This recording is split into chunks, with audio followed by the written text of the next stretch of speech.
Hello. How's everybody doing this evening? Welcome, welcome, welcome once again to the Painfully Honest live show, where every Tuesday I get on here live and talk to you about whatever there is to talk about. How's everybody doing this evening? The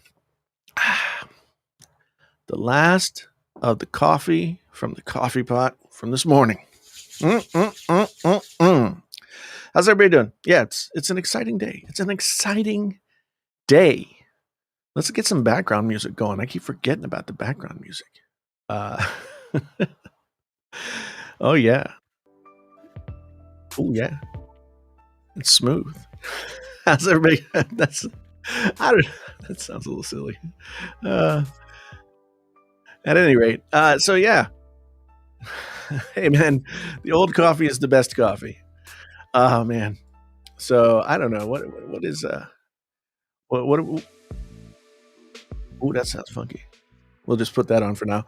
Did you know that the sponsor of the channel, Restream, has music that you can put, bed tracks that you can put in your live streams now, that you can use to just talk about stuff over top of music, and it's just right there. It's right there in the interface. I'm listening now to the chill down tempo playlist that they have, and it is chill and down tempo. Got some new channel art today. Did you guys see the new channel art? It's festooning the background of the live stream right now. We got Draftsman, we got Ryan, we got Jonathan, we got Orbit, we got Big John in the house, we got Mad Hatter, we got Tika. Oh man, Wallbank. Everybody's here. All the people are here. All the people are here. We're here tonight to talk about what? What are we going to talk about tonight? Oh yeah, Apple, and all this. You like Chris? You like these smooth bed tracks? Doesn't get any smoother than this. I used to have to do it the ghetto way and just like turn on Spotify and hope that it wasn't copyright infringement. Yeah. Lossless audio is coming within a month. It's not here right now. Yes. It's not here right now. No. This music is quite definitely lossy. I will tell you that. Because live streaming can't handle the lossless, just like the AirPods Max. I've been cracking myself all day, cracking myself up all day today. Yeah. And okay, so Jonathan's starting out right away. Jonathan's starting out. So many people complaining about lossless included in Apple Music. Not that they have the equipment to appreciate it. Dolby and Spatial will be the thing to hear. Okay, Jonathan, do you really want to start there? Is that really where you want to start? This is a logic train that I just can't board. I can't understand why it is like such. I can't understand why people want to denigrate other people to the point where they'll say, well, nobody else can really afford this, so it won't really matter that they can't hear it. So they'll listen to spatial audio and Dolby Atmos anyway. That to me isn't like an excuse. Not that Apple needs an excuse. The biggest issue here, the biggest thing at issue with this right now is that Apple sold us a $550 headphone that they claimed to be the end-all be-all. Like I'll get the website up and I'll show it to you. I'll show you what they said. They still say it on the website.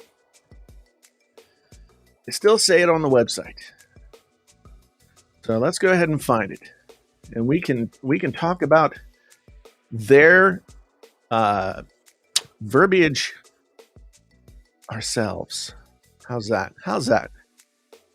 Learn more about the AirPods Max. Thank you. I will. Okay, so first I got to pull this out. I need a producer for my live streams.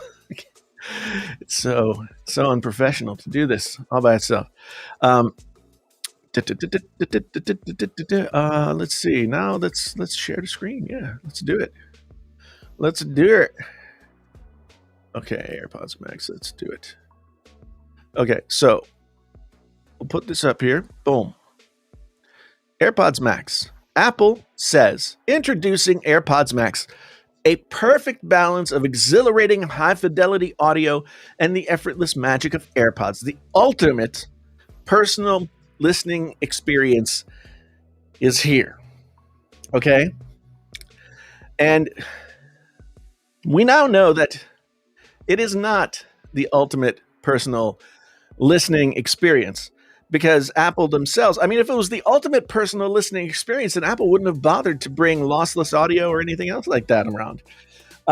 I'm not saying that they shouldn't. My good friend Andrew Edwards tried to freaking gaslight me into thinking that I was saying that I was that that I was arguing that Apple shouldn't put out lossless audio because the AirPods can't. Andrew is a master of turning your argument around on you and trying to make you sound like you're an idiot. I knew you were out there. Yeah. But Andrew's got his points. I've got my points. I think everybody's got their own way of looking at this thing. And honestly, for me, like, I just think that it's really, really unfortunate for the people who purchased the AirPods Max, especially those people who thought they were getting, and maybe don't know better. And this is why I wanted to talk to Jonathan's point here. Maybe not knowing the difference between, the best possible audio experience that they could get and a $550 headphone that can't do what they claim it can. Okay, AirPods Max sound good. And if you want to compare them to Sony and Bose and all that other stuff, they are a fine wireless noise canceling headphone. Okay? So it's just kind of annoying to me that Apple's hyperbole often comes back to bite them in the rear end. Because the truth of the matter is, they never were the ultimate experience. They never were. And now Apple has sort of painted themselves into this corner because they've got lossless audio, which is what everybody should want, right? Everybody should want lossless audio because for since 1995, we've been listening to lossy audio as the norm, right? You couldn't get the real stuff. You had to take these compressed files. And yes, MP3s and other lossy file formats have sounded better over the years, and it's really difficult to tell the difference between a 320 kilobits per second MP3 and a lossless WAV file. It's really difficult to tell the difference, but there is a difference.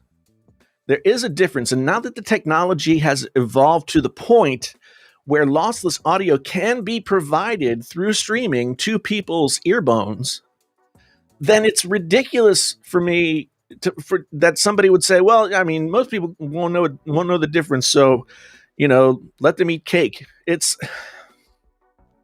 just not the way things should be done. You should provide the best possible quality to your users, and you should. This needs to be a multi-person stream. You want to come in? Because I'd be happy to. I'd be happy to drop you the link. Because I don't know who else is out there. I mean, yeah, I'd be happy to have people come in. Who wants to come? Because I can rant. I just did a whole podcast about this. I could talk. I did Twitter and all that stuff. I could just keep on going. I'm gonna DM you the link, Mr. Edwards. Let me just.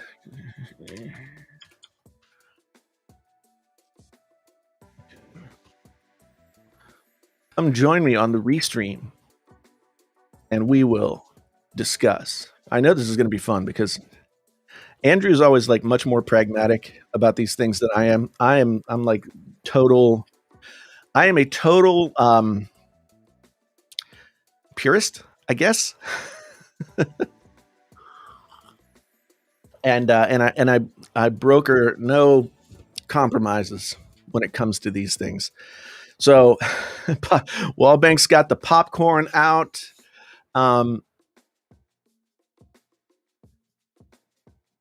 So Jonathan says, I don't know that everyone can hear the difference between a CD quality and lossless. May just be dumb ears, but that's where I'm at. See, again, that's what I'm saying. It doesn't matter, like, if a person can tell, right? What matters is get those AirPods Max on, Andrew, and get on in here.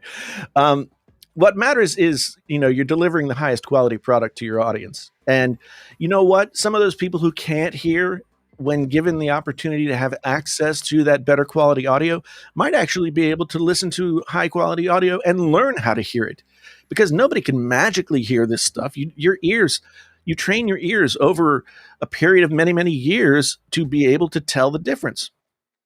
John Processor.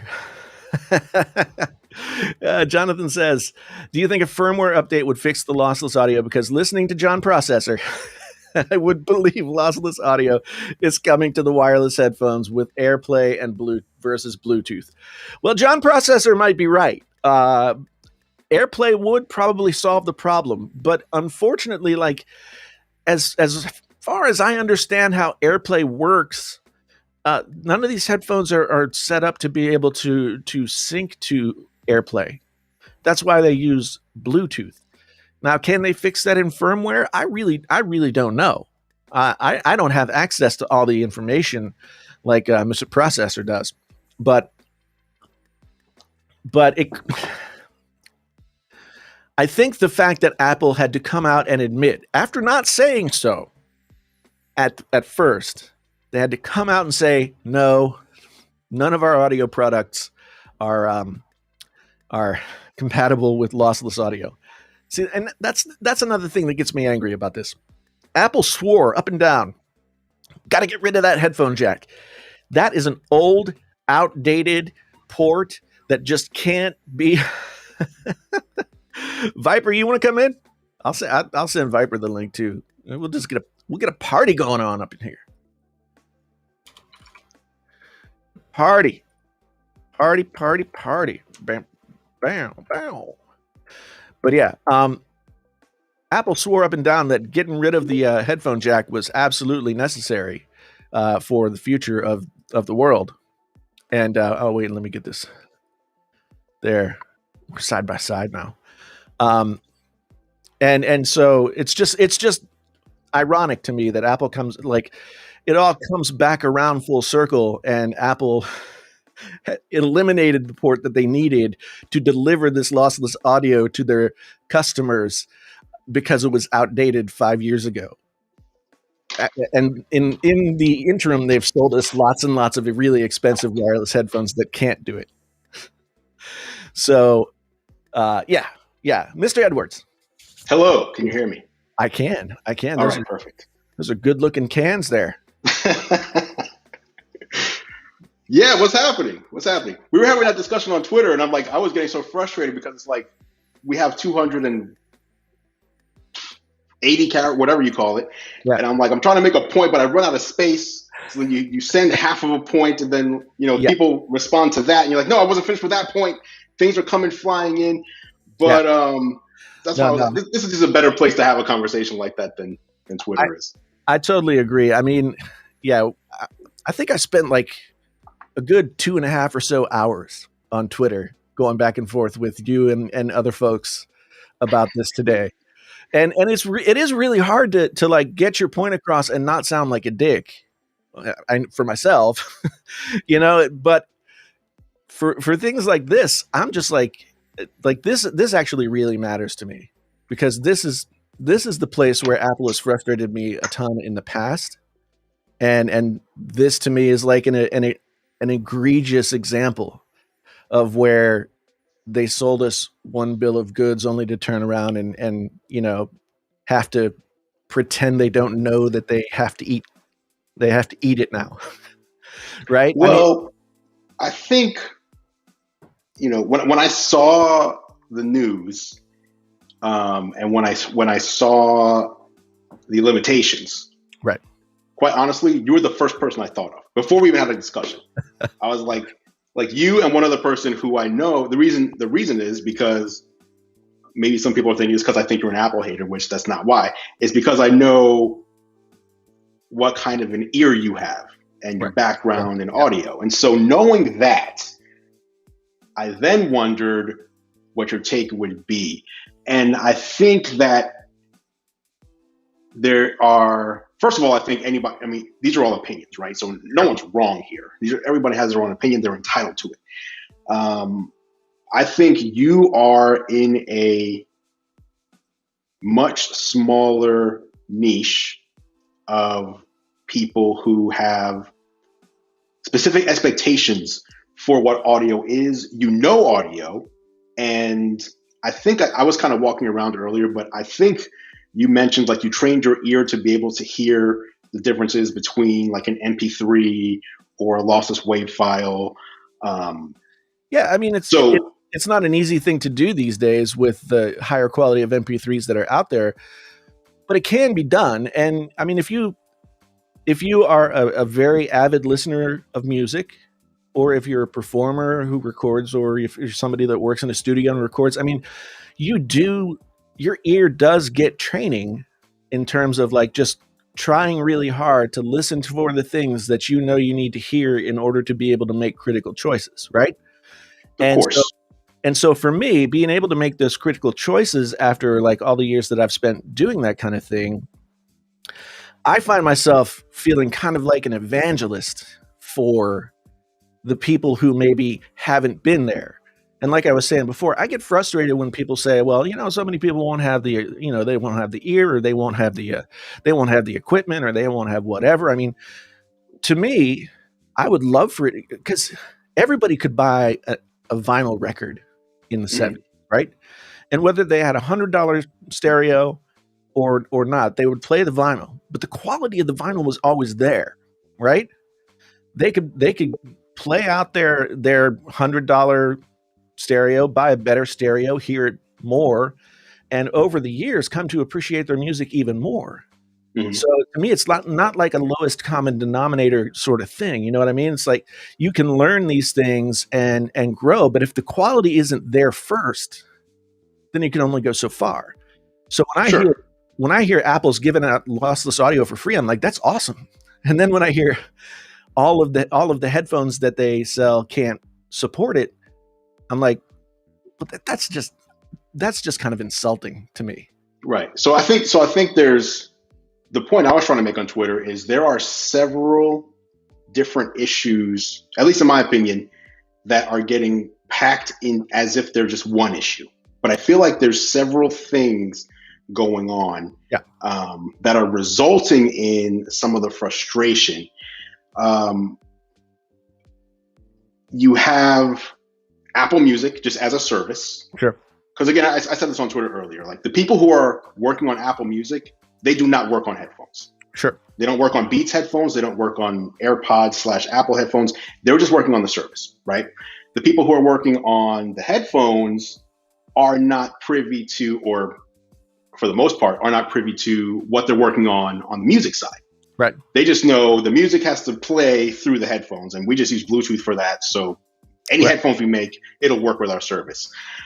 So I think when people think of the word Apple, the thought process is everybody knows what everyone else is doing, or that the directive came from the top and Tim Cook knows what everyone's doing. So how could he allow this to happen? Where it's more, I think it's more nuanced than that. Yeah. Would it be nice for the AirPods Max to play lossless? Of course. I have AirPods Max too. I thought that was the first thing I thought. I was like, oh, this is gonna be great. Until I quickly realized before the news even came out, I was like, wait, how are they doing that? Because Bluetooth has 2 megabits per second, and lossless is going to go up to almost 40. Yeah. What's this Apple? So I'm like, is the H1 chip doing something? And it just won't work. Yeah. So I don't want to keep talking when Viper's just sitting here. Yeah, we got to bring back in the man, the myth, the legend, the man about tech, your captain and mine, the captain of Team Apple, Mr. Viper, back on a Tuesday night because we got Apple stuff to discuss tonight. So welcome, sir. Woo! What's up, people? How are y'all doing? We are in the building. We are live. It is Tuesday. Kind of feels like old times, Jason, just a little bit. It does. Those were good times, too. Indeed. So I was mad AF when this news first came out. And then I was observing all the responses on Twitter. And then Jonathan Morrison came out with a tweet about, before you guys make your video, read his tweet. So I read his tweet. Then I read other tweets. And I think you, Jason, you put out a tweet about how Bluetooth can't support lossless audio, or any headphone for that matter, regardless of the AirPods Max or AirPods Pro, whatever the case that might be. Right. So I kind of calmed down after I read all the different tweets. So I understand it now from a technical standpoint, but I still slightly have an issue because Apple is using their own proprietary codec to deliver these lossless files to Apple Music. So I feel like the AirPods Max was just released back in December, 6 months ago? So if we got brand new headphones that were released not even a year ago, and Apple had to know that this was coming down the road, couldn't they have built in this proprietary codec to the AirPods Max to support this at the very least, even if their other headphones were not supported? Your new headphones should be supported at the very least? I mean, that's kind of what Andrew was then it wouldn't be Bluetooth, though. Bluetooth doesn't support it. Yeah, then it'll be like whatever Apple proprietary thing. I don't know. Yeah, that's what Andrew was just kind of saying, that, if you think about Apple as a business, like one hand is not washing the other when it comes to like all of these different things working together. Technologically, Bluetooth just can't do it. Sony has come as close as I think anybody has with their LDAC codec, but LDAC is not perfect. As many people have pointed out, LDAC has range problems and all that different kind of stuff. There's nothing perfect here. And even so people have been asking me, can you use the cable, the $40 cable, and get lossless? And and the thing is, like, the answer is no, you can't. Now you can use the cable. It's more nuanced than that, though. Well, I know. What were you going to say? Go ahead. I know. I got the little thing right here. Yeah. So you can listen to the files, but what happens is the reason this happens, you've got a 3.5 millimeter jack that goes into the whatever you're playing it from, right? Not an iPhone, but whatever you're playing it from. And then you've got Lightning that plugs into the headphones, and Lightning is a digital connector. So there has to be an analog to digital conversion that happens there, and Lightning only can handle 48 kilohertz of audio signal. So instead of 192K, you can get 48. And 48 is fine. I mean, most recordings, unless you're in like a super duper studio, a lot of people's 48K is still the standard for which 24-bit 48K is what you record your audio with, right? So it's not terrible, but it's not as simple as, well, you can buy a wire for it. So will that work?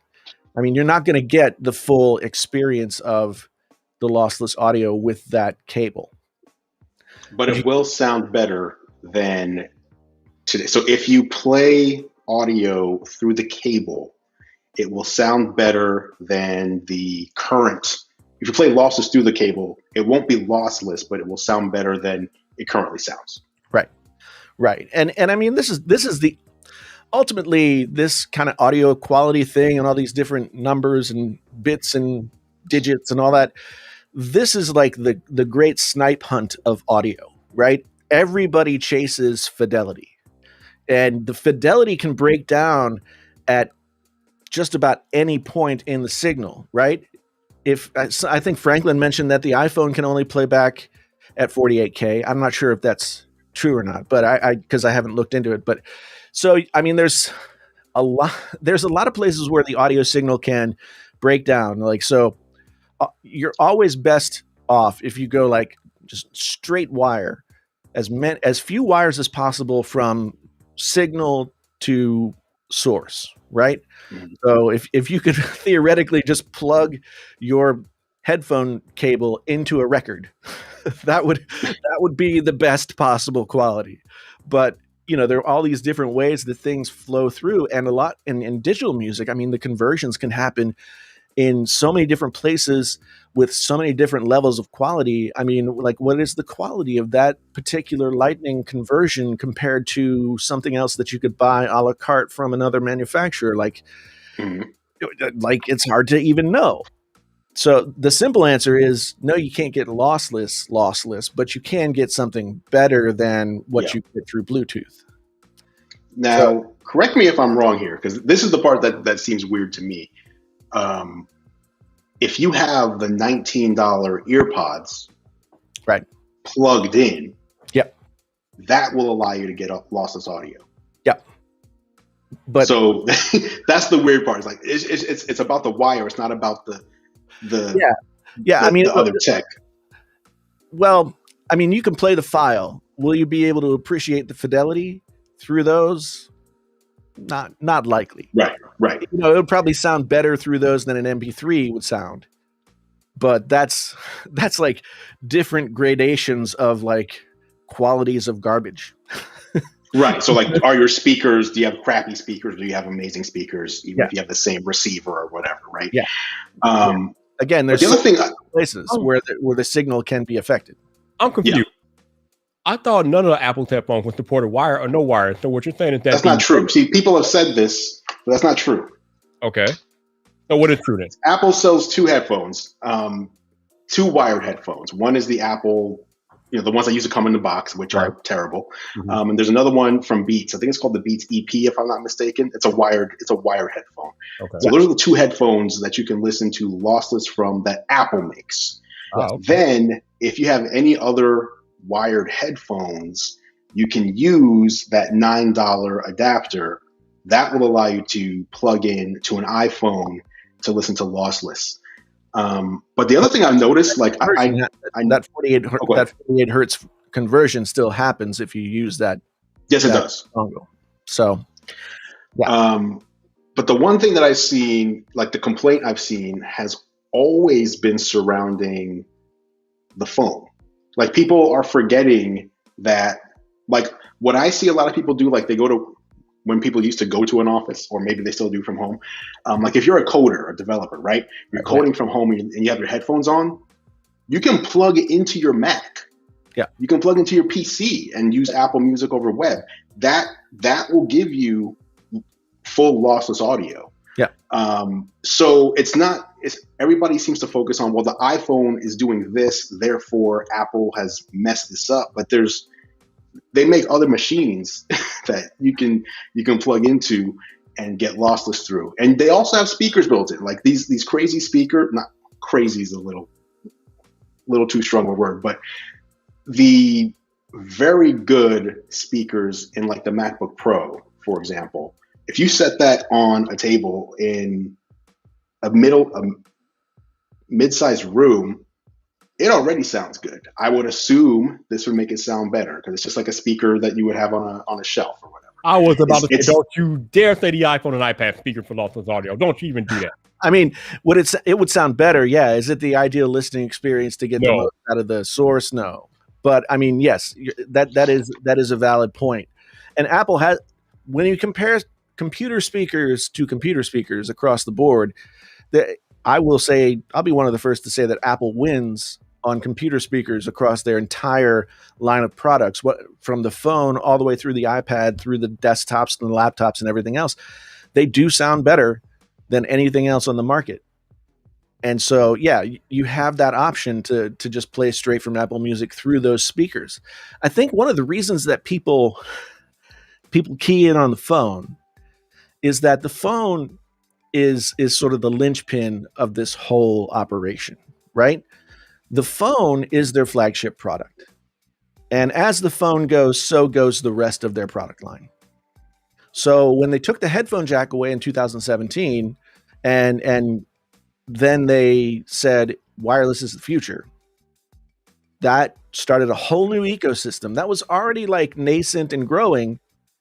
But then when they came out with AirPods a few months after the headphone jack was removed, that started this whole new ecosystem that pushed everybody toward wireless.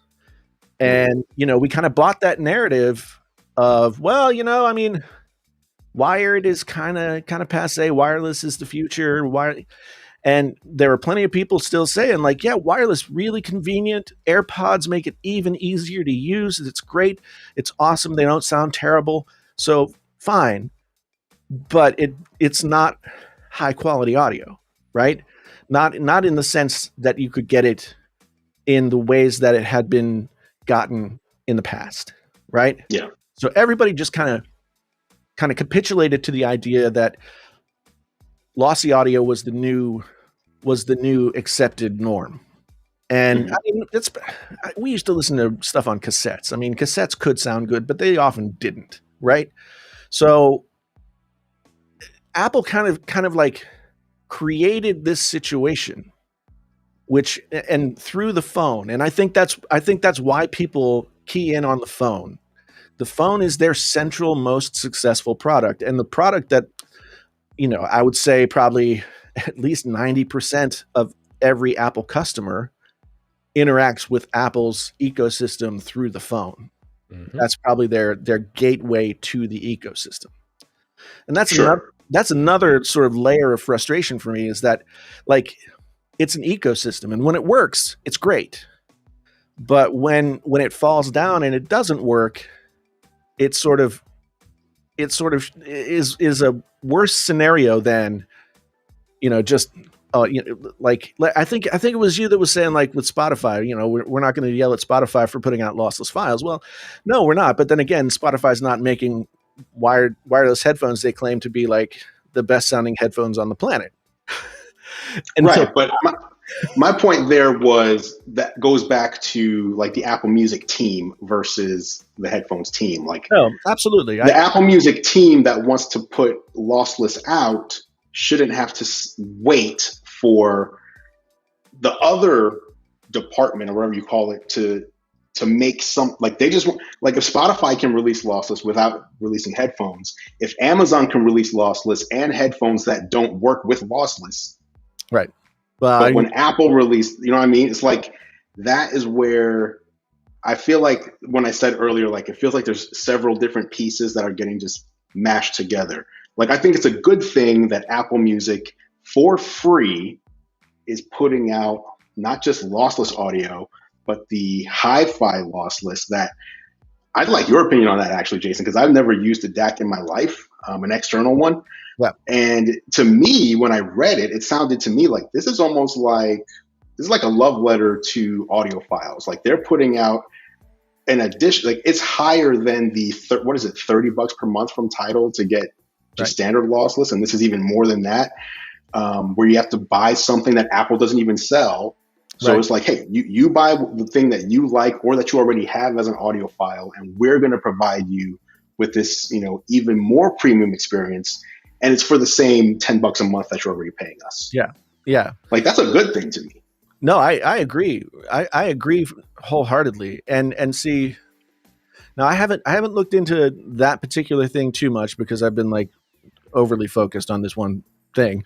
But I mean, it kind of brings me back to the point about equipment. Like, the folks who say, well, I mean, most people wouldn't have the equipment to be able to appreciate it, so then, why does it matter, et cetera, et cetera. But also the fact that, like, I don't know, I don't think anybody really takes, like, the Echo ecosystem seriously when it comes to audio. Doesn't sound terrible, doesn't sound great. People have said good things about the Echo Studio. I haven't tried it, so I don't know. It's pretty good. Yeah, I mean, I hear it would have to be better than, like, the OG Echo that I had, or the Echo Dots. For sure. Stuff like that. But, Amazon has always been much more utilitarian about how they approach these things. They want to provide the services, and the conduits for the services are, like, almost secondary, right? Apple, and this is like, they're victims of their own success here. They are very good at creating not only high quality pieces of gear, but they are very good at selling them on what they're capable of doing.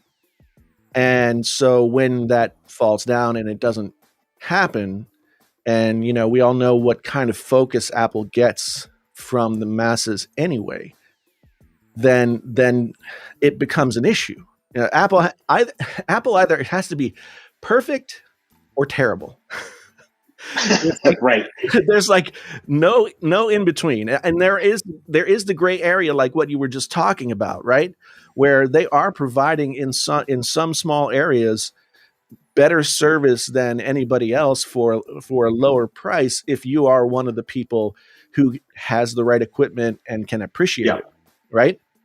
But that's never going to catch the headline. The headline's going to be AirPods Max don't support lossless audio. And yes, when that's what I rail against. Well, see, that's what I rail against. The thing about it is, though, I feel like it's somewhat warranted, because the majority of people who bought the AirPods Max, again, like they might be audio, they might appreciate audio and want a good experience, right? And they might assume that they're investing $550 into something that's going to get them there and keep them there for a period of time, right? I mean, most headphones that cost $550 are like lifetime headphones. If they're not wireless and have a battery in them, then they're going to be amazing headphones for the rest of your life. So $550 is a huge investment for a lot of people, and they're investing in that quality that we all know Apple is capable of. And so when it just kind of comes out like underneath the crack of the door, like, oh, and by the way, Apple did confirm that lossless audio is not compatible with those things, I can understand why people would get mad, even if they don't know what they're mad about. I understand it too, to a degree, and this is just my take on a lot of things in life, not just tech. Sure. If I buy something, I buy it for what it is, right? So your AirPods Max are not going to get any worse. They are the same quality that you bought them for and have been enjoying them for. That same quality will remain. Right.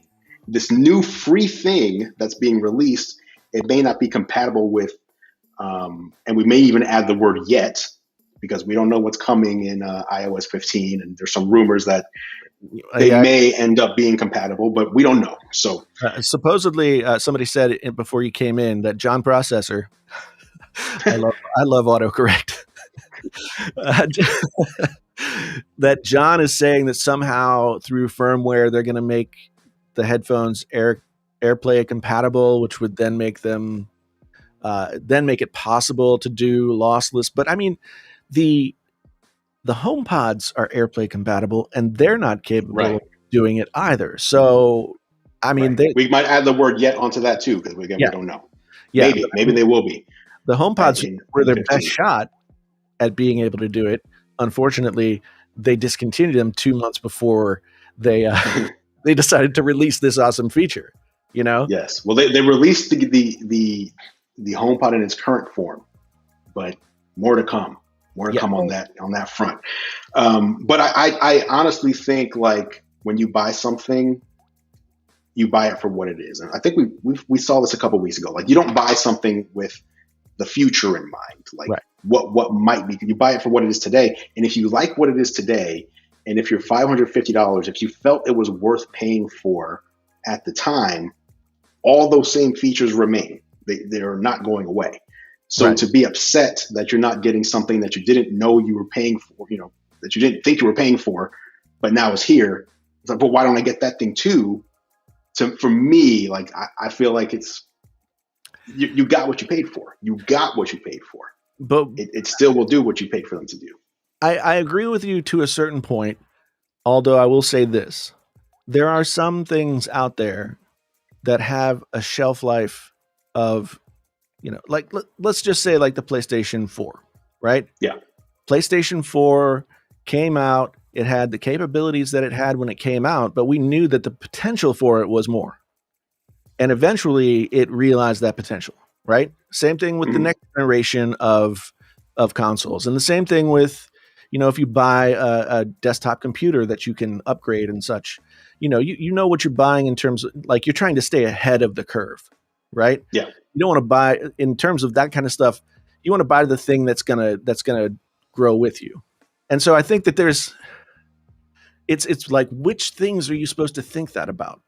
Because I agree with the idea that, like, don't buy a phone because the camera is supposed to do this at some point, because the life cycle of a phone is much shorter than the life cycle of a pair of headphones or the life cycle of a gaming console or something like that, right? So to me that makes sense. But Viper, what about you? What are your thoughts here? Also, I think we as Apple consumers are a tad little bit spoiled in this instance because I don't know what was it last year Apple introduced spatial audio, and it was a firmware update to your current AirPods Pro and things like that, and now the AirPods Max. So that was a feature that was added on at a later time that was compatible with the current headphones. So when you got stuff like lossless audio coming next month, and you're telling us that, okay, you did spatial audio last year, but now you're adding on lossless audio and our existing headphones are compatible. I think that's why a lot of us kind of got a little bit mad because we're like, why can't you do lossless audio? But again, listening to the audio gurus, if you just take a few minutes to think about it, then you come quickly to realize that Bluetooth can't support lossless audio anyway.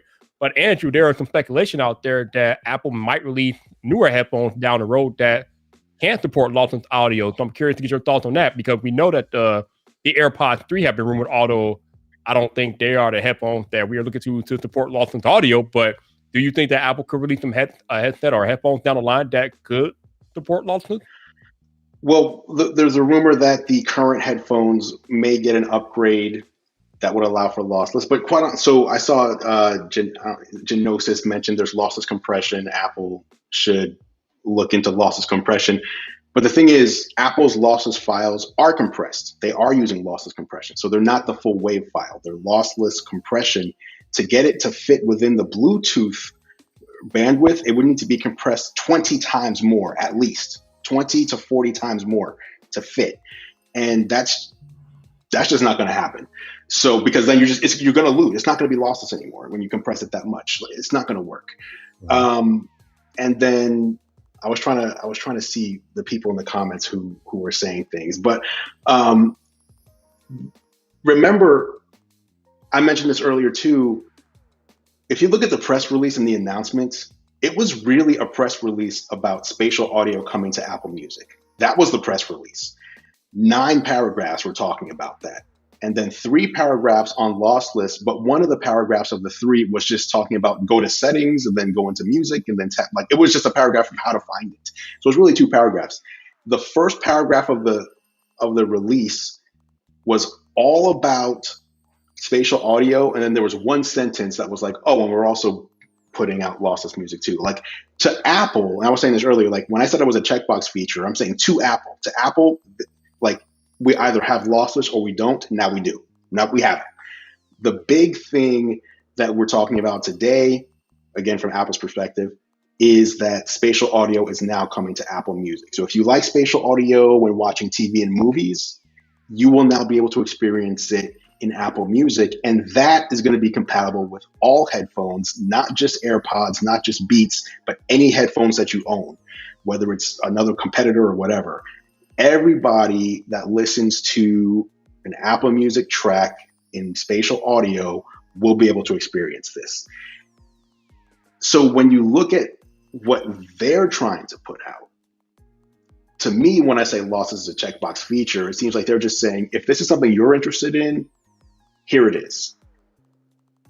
Yep. But you have to be interested in it. And most people, right or wrong, won't be able to even discern it, but everybody will be able to discern the main thing that we're announcing, which is the spatial. No one's going to be able to miss spatial. Like I'm assuming you both have tried spatial audio in video. Yep. Like that is, you cannot miss when you turn it on, and it is obvious from like 2 seconds in. And so whether it's a gimmick or like, I feel like, whatever you want to call it, when I watch spatial, like I wish spatial audio worked with Apple TV and I can get that same experience with my AirPods Max, like in my living room. I mean, I have a Dolby Atmos, but like if I was in a hotel room or something, instead of having to hold my phone up, that I can get it from, So if they're giving us everybody an upgrade too, it's not like you're not getting anything if you're an AirPods Max owner. You're getting this new thing that Apple seems pretty excited about. Even if lossless doesn't work for you, you're getting this other thing that seems to be a major initiative for them. Yeah. Well, here's my thing about spatial audio. And I'm not going to say that it's not cool, and I'm not going to say that it's not a feature that a lot of people appreciate. I'm seeding those things, but to the point that spatial audio is still like kind of a parlor trick. It's Apple's parlor trick, the thing that they have come up with that does a different thing. I mean, Sony has 3D or 360 audio, whatever. To me, and of course, like, I'm totally unreasonable, as Mike here says. To me, the intended form of the art form is what matters more than, like, the window dressing that you can put on it after the fact. Dolby Atmos, like I think I said on Twitter today, that you could buy a $10,000 stereo system and get the majority of the effects, like just a 2.0 stereo system, get the majority of the effects that Dolby Atmos gives you. But, you would also have to have the right kind of, treatment to your room, and et cetera, et cetera, et cetera. So Dolby Atmos is sort of like a poor man's approximation of that full experience, right? And it can be done in a really cool way, and spatial audio can be done in a really cool way. But to me, it sort of smacks of like quadraphonic stereo and super audio CDs and stuff that were cool ideas and sounded good, but didn't necessarily have the staying power. Like Dolby. Let me ask you this. Yeah. Let me ask you this. So, in my opinion, listening to I don't know what they used to call it, like virtual surround sound. Right. Yeah. Like you have your virtual surround sound. Apple's spatial audio seems night and day difference from the virtual surround sound that you would hear previously. It seems that there might be a chance that whether it's 360 audio or something else, that they might have something in their secret sauce. Like, I feel like Apple is to audio what a Google Pixel is to photos, where they take average input and turn it into something that's way better than it has any right to be. I feel like Apple has been doing that on the audio side with a lot of their devices. It could be a possibility that spatial audio in Apple Music isn't just, if you listen to the same song in Apple Music versus Sony 360 audio, that it's not going to be the exact same thing, that Apple may have something extra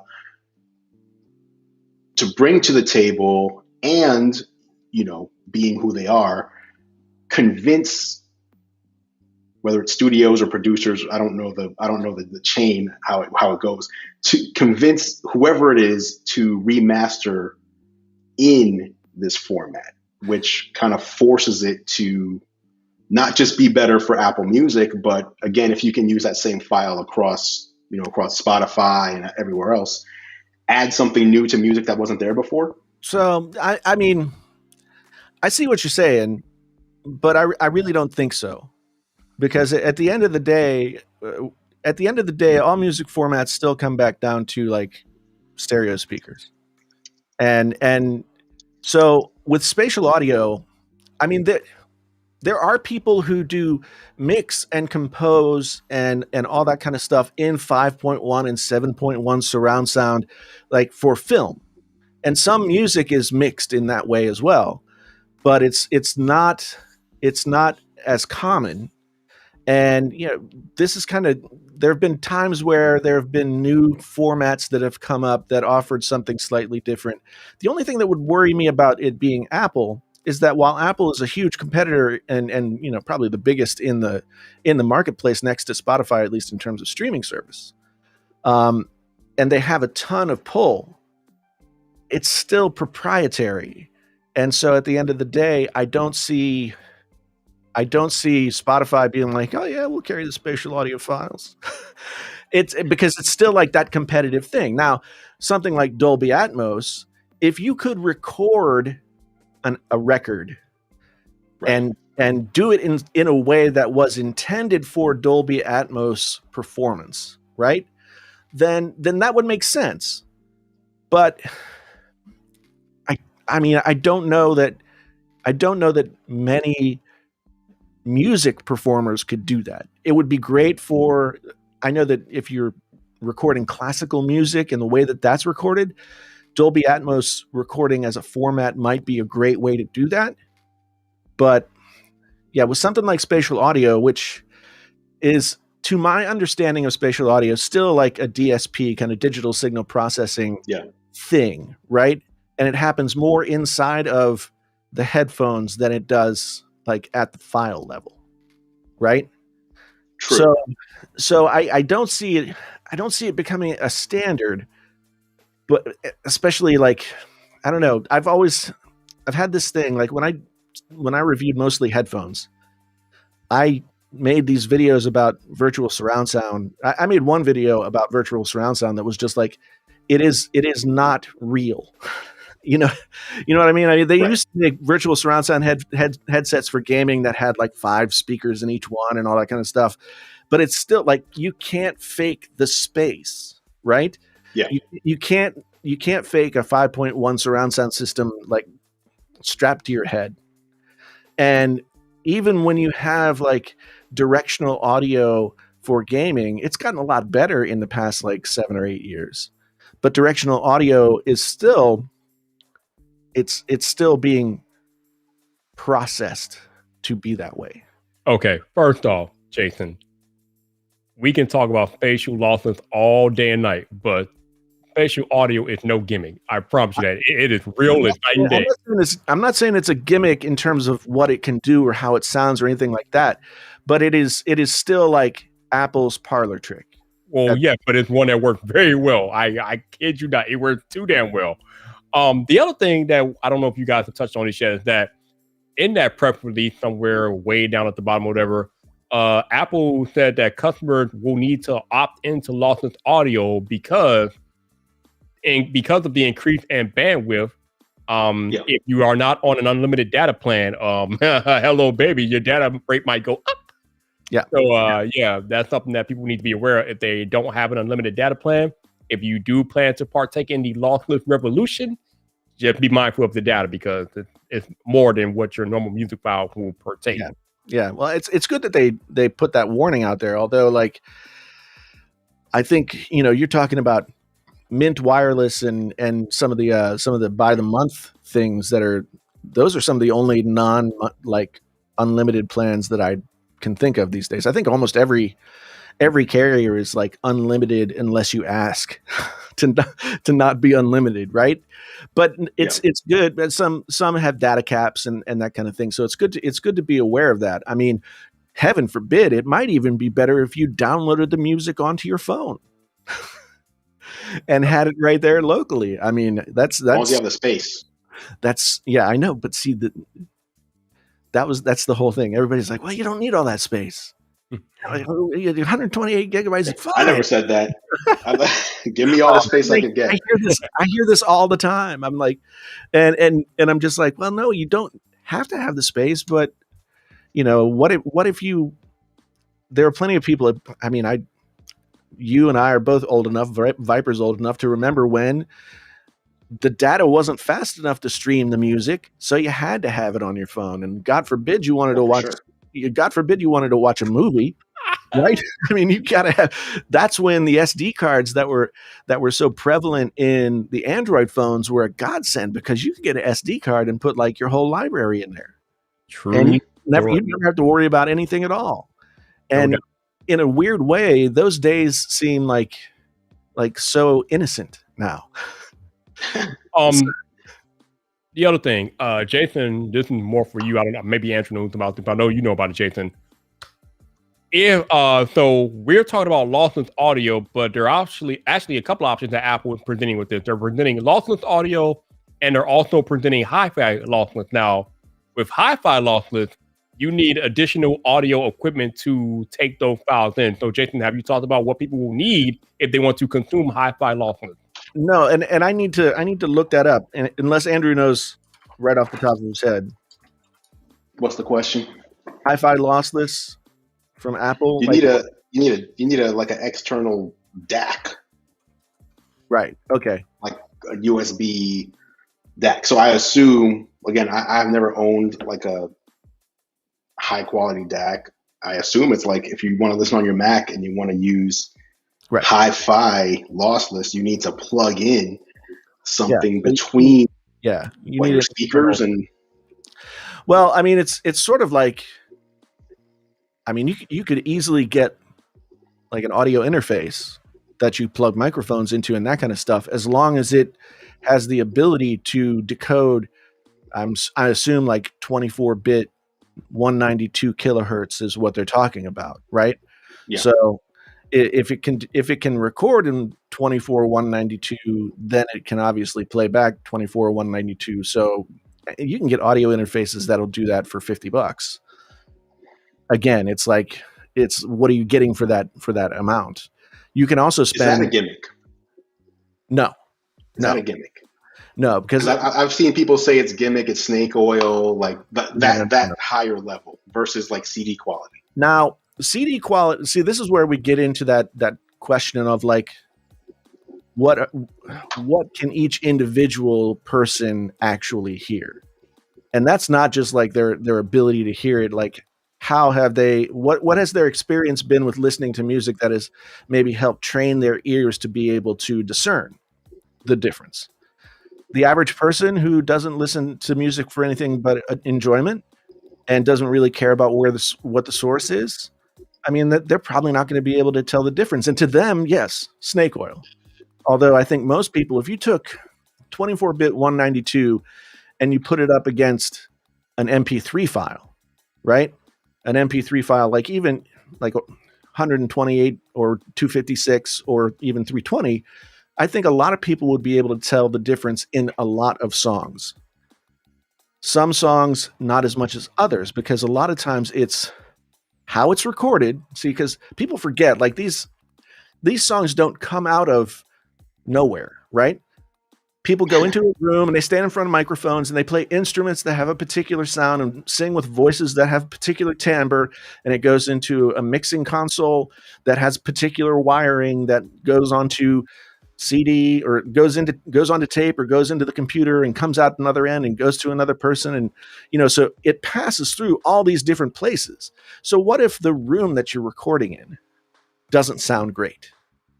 Then the recording that you get is always going to carry the sound of that room with it. And that's part of the charm maybe of the music, but it's not going to be something that is that 192 kilohertz worth of fidelity is going to make sound better. Mm-hmm. You know what I mean? Okay.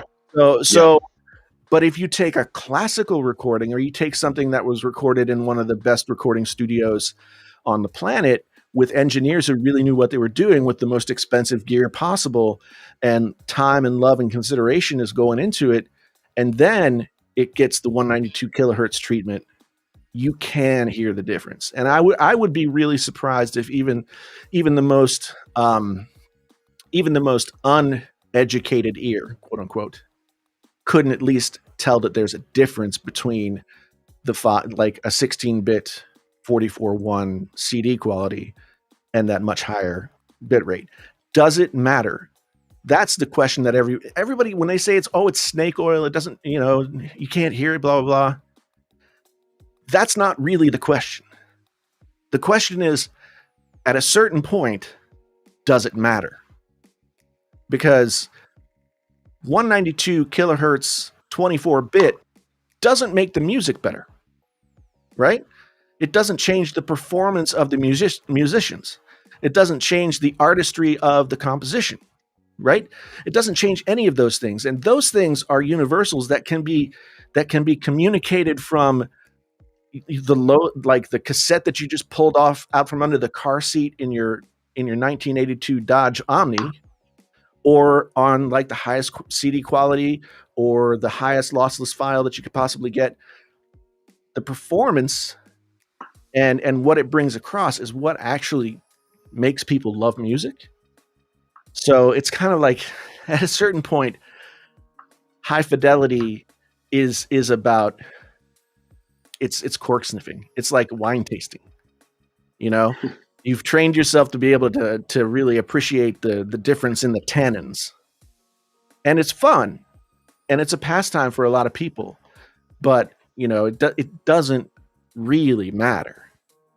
But where I get frustrated is when people try and trade on these quality differences for their own gain, or to excuse away something that has been like not done to the proper level. Like, see, for me, I'm like, okay, yeah, Apple's very good at selling things. And so that's why this whole AirPods Max thing bothers me, because the average person who would buy the AirPods Max would just assume that they were going to be able to hear the highest quality audio. And so they don't know codecs, they don't know Bluetooth, they don't know AirPlay, they don't know this, that, or the other thing. They chunk out $5,000 plus tax, and then when they find out, like, oh, and now Apple's releasing something that sounds better than what this can do, like, that to me is Apple's not being nefarious, but they're showing a little bit of their true colors in how they deal with their consumers. So here's what I think. And I'm just, again, talking not as a musician or audio expert. I am going to guess that most people are going to have the opinion that I'm trying to think of a popular song, whatever the popular song of the day is these days, the spatial audio version of that song is going to sound better to most people than the lossless version of that song. And so Apple is giving the vast majority of people, I don't want to say like the best sounding, because again, it's all opinion, but what they believe would be the best sounding audio experience, and it is coming to all of their headphones. So I'll liken this to like when you go into a Best Buy and look at the TVs, right? All the TVs have a like store mode that is basically like everything turned up to 900, and or like the vivid mode for the picture or whatever. And you look at the TVs when they're doing that, and you're like, oh my God, that's unbelievable! I gotta buy that TV. It looks like that. And then you get it home, and you turn on that same mode, and you're like, holy crap, this is the crappiest looking picture I've ever seen. Like, it shows itself to be what it is, an overextension of like what the reality is, right? And so spatial audio is to a certain extent that same kind of thing. Is it enjoyable? Yeah. Will most people be able to hear the difference and say, hey, I like that? Yeah. But for me, like, again, it always comes down to it comes down to like, what's actually behind the curtain. Like what is the thing that's behind the curtain, and will most people be able to appreciate lossless audio? No. But like I said with vinyl back in the day, you buy yourself $100 stereo and 10 or 20 vinyl records, and you listen to them, and then you upgrade your stereo. The vinyl still sounds good, right? The quality of the vinyl never alters. I mean, you can argue about wear and stuff like that, but that's more cork sniffing, right? So it never changes. So the better your equipment gets, the more the quality of the music can be revealed from the source. And so wouldn't that be accurate here too? Only until you get to the point where the next step is being able to listen to lossless audio, and you can't. Right? But what I mean is, if Apple has what they have today, and then the lossless upgrade comes, if you only have Bluetooth headphones, then you're only getting a certain level. Right. But if you buy, let's just say you buy a DAC, or over time you get better speakers on your computer. You have an iMac, you're starting with the built-in speakers, and then you upgrade to a better speaker setup on your desk. Over time, those same files, you will get a better listening experience, kind of similar to what you were saying with vinyl in a way. Yeah, no, that's That's true. I mean, I guess like the variable for me is like the lossy versus lossless source material, right?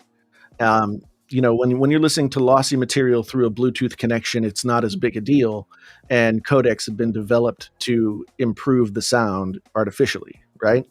And I mean, then you can even argue like, well, is it artificial because it sounds better, right? You know, Right. You know what I mean? So but it's one of those things where you can kind of, and people get.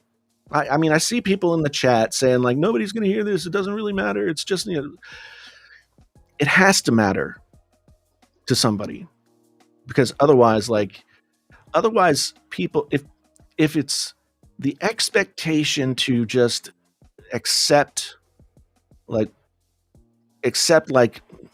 inferior quality because you're ignorant of the potential, if that's the message, then why do we even bother, right? I mean, that to me is what people are saying when somebody says, oh, nobody will be able to hear this, it doesn't really matter. Like Jonathan earlier in the live stream, and some other people that have been floating through here have said like, well, if nobody can hear it, why does it matter, basically? And to me, it encourages like the lowest common denominator. It encourages people to not care that, you know, let's just say, since we're talking about Apple, not care whether or not Apple gives us the best possible quality, as long as it looks good and it sounds good enough, right? And to me, that's not good enough when I know what Apple's capable of. And go ahead, Vite.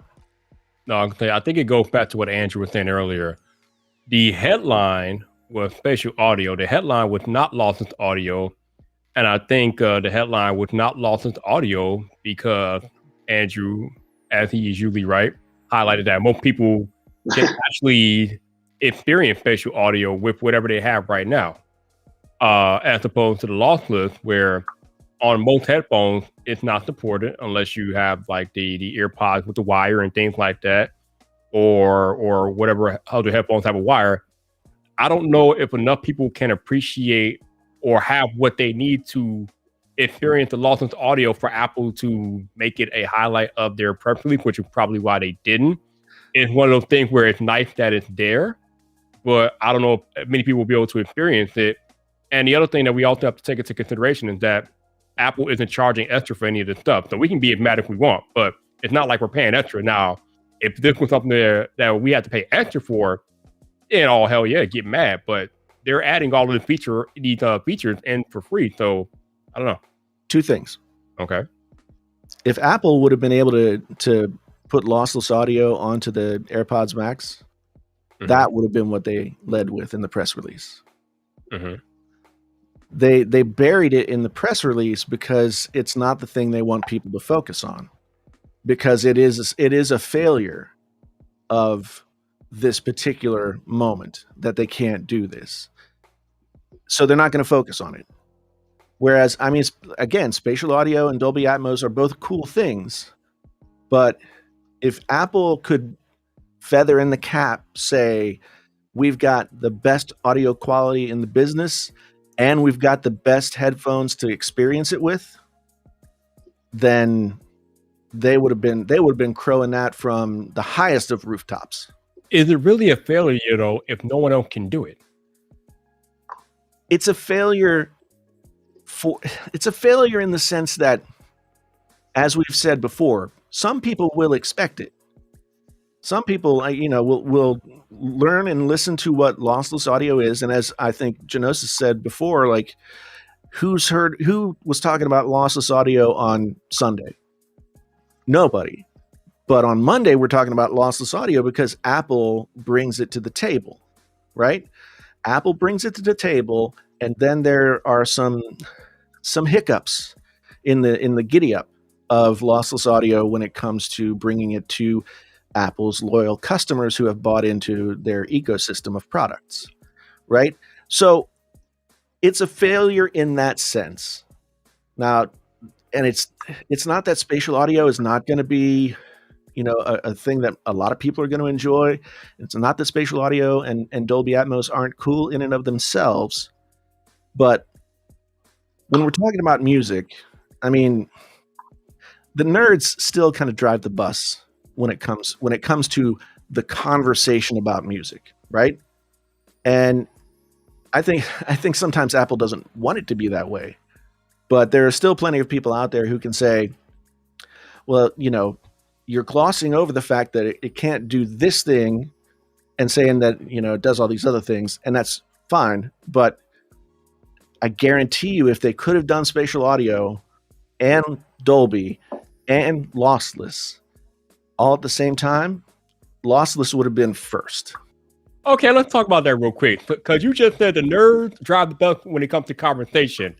And we know that the vocal minority is a real thing. However, when it comes to actual sales and bottom line, the nerds are nowhere to be found. Case in point, the iPhone 12 mini.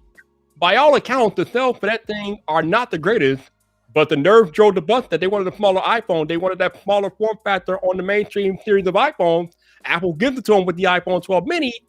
It's not selling well. So where are the nerds when Apple actually delivers on what they want? Where are they? No, I mean, that's a really good point. And ultimately, I would say that the nerd factor, especially in tech, the nerd factor has a trickle down effect, right? So nerds geek out about the best, the highest quality, the this, that, the other thing, the teraflops, the blah blah, all the things, right? Nerds go crazy about that. Nerds will benchmark their shoe against a turtle if it would matter, right? So nerds are all over this stuff, like every minute detail, so that we can all sort of parse these things out.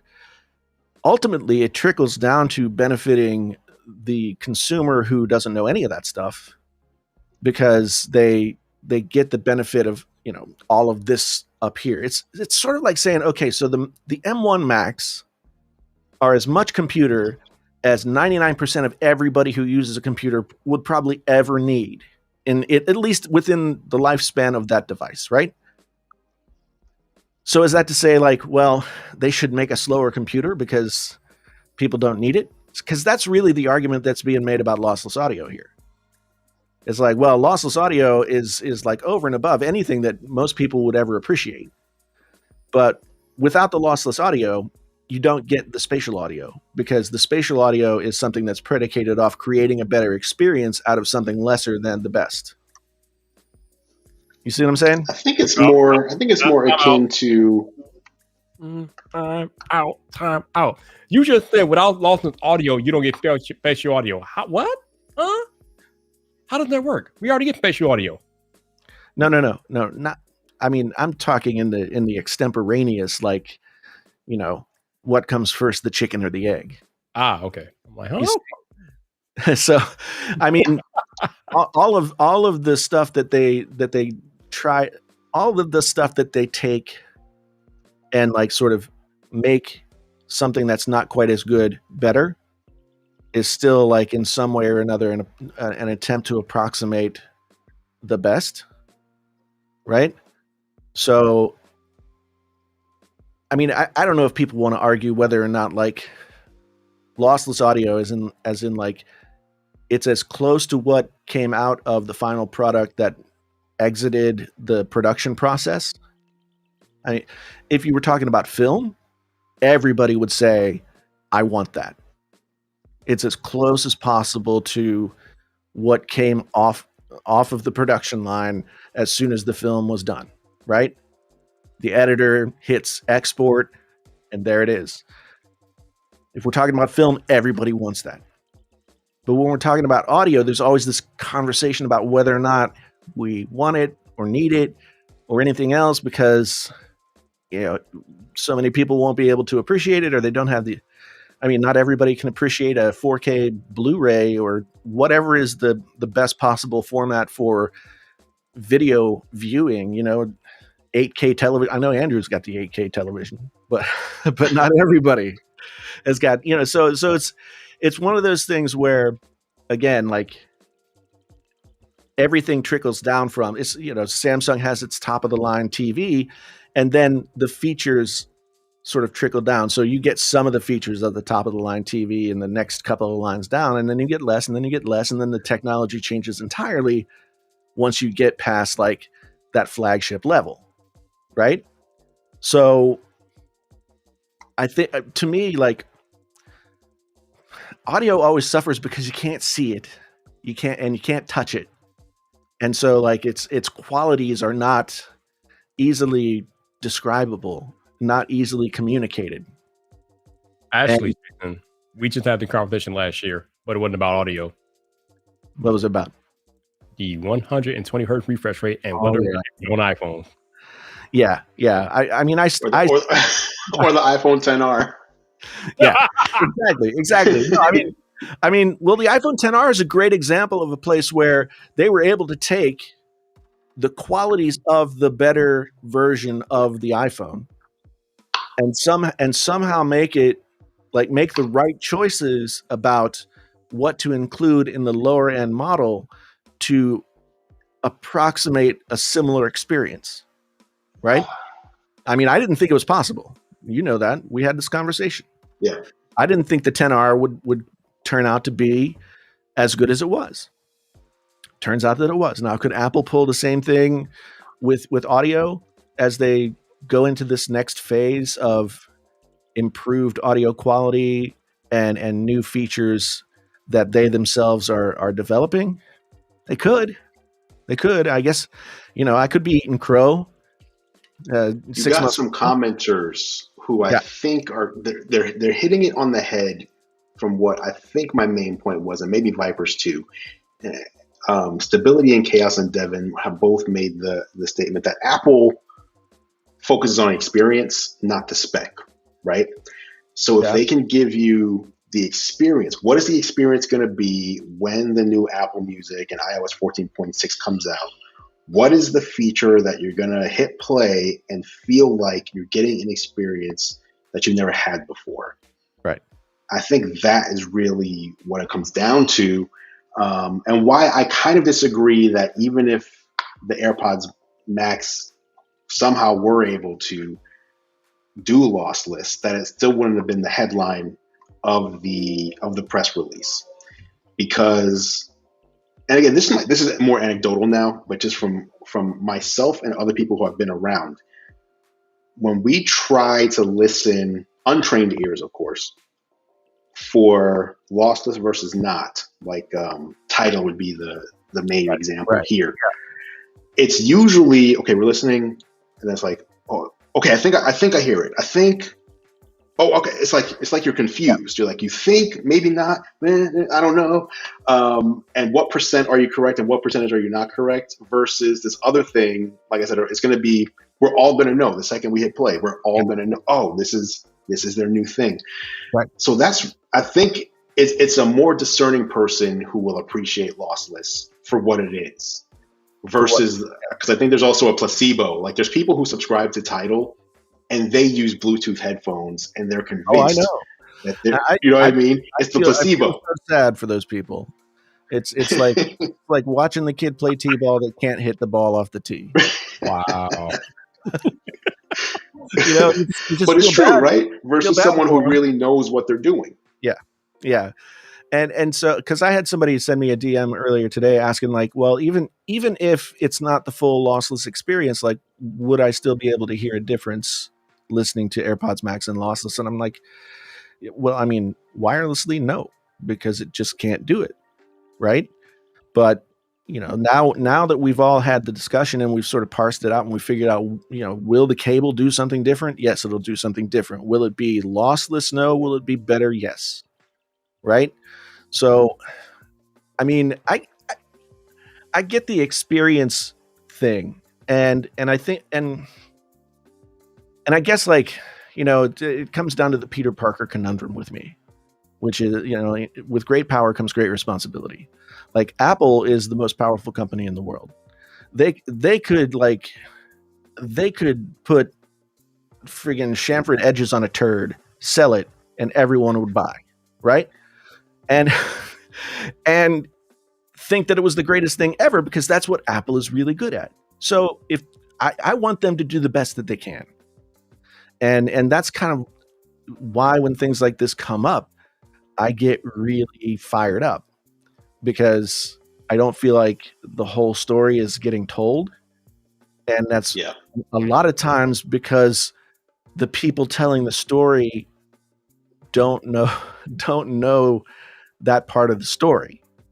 And maybe it's because I've been a teacher, and I believe that it's important for people to know these various things and make educated choices.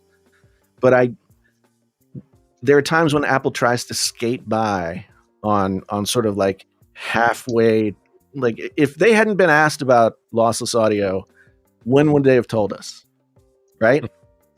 And it's a fair question to ask to a company like Apple, who has in the past sort of done some stuff and then got caught, and be like, oh, well, we were trying to make it better. Like slowing down the old hardware. And there's two ways to look at that. The way that they say that they were trying to do it, which is, they wanted to extend the battery life. Or there's the way that like cynical people would look at it as like, well, my iPhone is really slow now, I better go get a new one. So I mean, Apple has sort of gotten themselves caught in those positions a few different times. I mean, the famous, you're holding it wrong, right? So let me ask you this. Do you think, let's say Apple has a way in iOS 15 to do AirPlay to the headphones and then allow lossless music to come through. Right.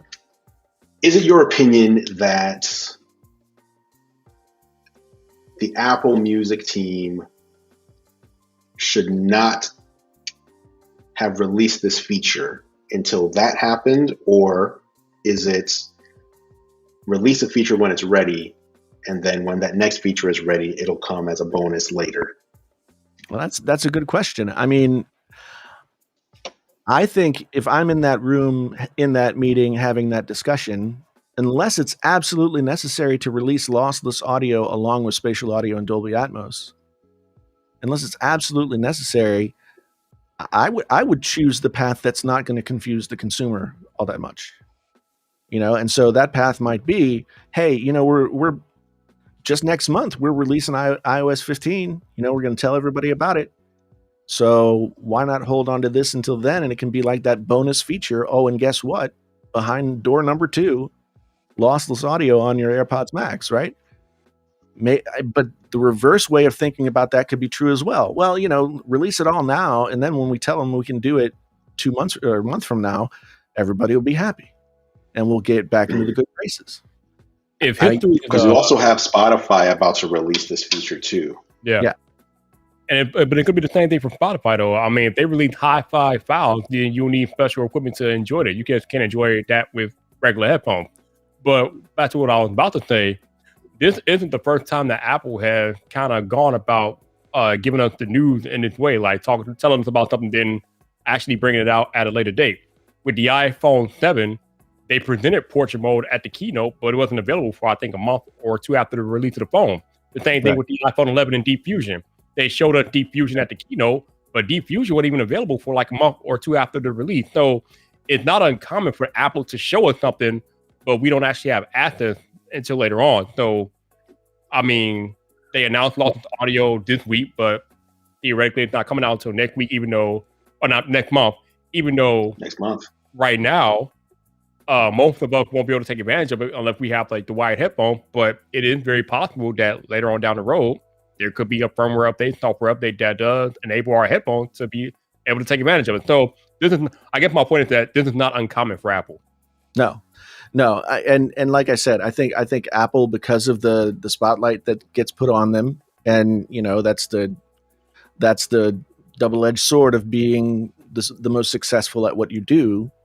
The double-edged sword is you get a lot of kudos for what you do really well, and then for the times when you don't quite get there, you get the other end smacked, and like I say, for me, like, okay, I sold my AirPods Max. I just like the value proposition wasn't entirely there for me, because like having the number of pairs of headphones that I have, a $550 pair of AirPods Max isn't the same value proposition as like, well, if I'm deep into the Apple ecosystem, I have one really good set of headphones and it's the AirPods Max, then that's great. But when I have like sort of my choice, they weren't as valuable to me, so I let them go. So this, like, I don't have any skin in this game per se, other than my interest in the tech and Apple in general. But at the same time, like, I would love for this to be a moment where Apple says, you know what? We've focused on the consumer end of audio. We've given you AirPods. We've given you AirPods Pro, AirPods Max. And now we're introducing this new feature.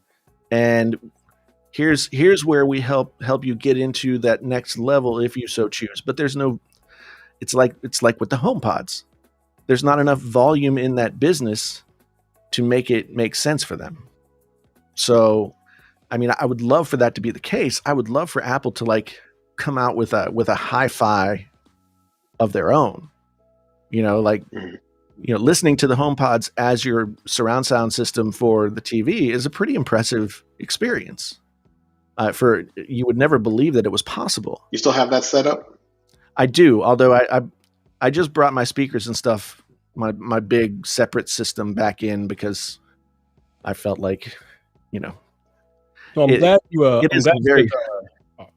It is a very different experience when you have like 2 5-foot towers in front of you and a center channel and a subwoofer, and you're like, the HomePods can only go so far. They do a really great job, and if that's what you have, then it's really impressive. But when you've got the guns, it's sometimes fun to shoot them off. So I'm glad you mentioned that about Apple and their HomePod, and not seeing enough value in the HomePod as it was currently constructed to continue on with it, which is why they did continue it. I think sometimes that tech reviewers and hardcore nerds, what we forget is that at its core, Apple is a business. Their number one objective is to make money, so they have to make the best business decision for their company and their bottom line to keep them moving forward. So when you have a vocal minority screaming up and down about lossless audio, I mean, that's all good and well, but is that going to move their needle? Is that going to move their bottom line by adding lossless audio, when the more important thing, the more headline thing that might move the needle is spatial audio? No. Jason, it's like you currently have 197,000 subscribers. It would literally be the equivalent of maybe 200 people in your comment section telling you that you need to restructure how you do your videos. Are you going to listen to 200 people over the 195,000 other people that are on your channel? Or no, whatever, you know what I mean? Oh, yeah. Well, I mean, that's not gonna do that. No. Well, I mean, that's like a totally different question. I mean, is it though?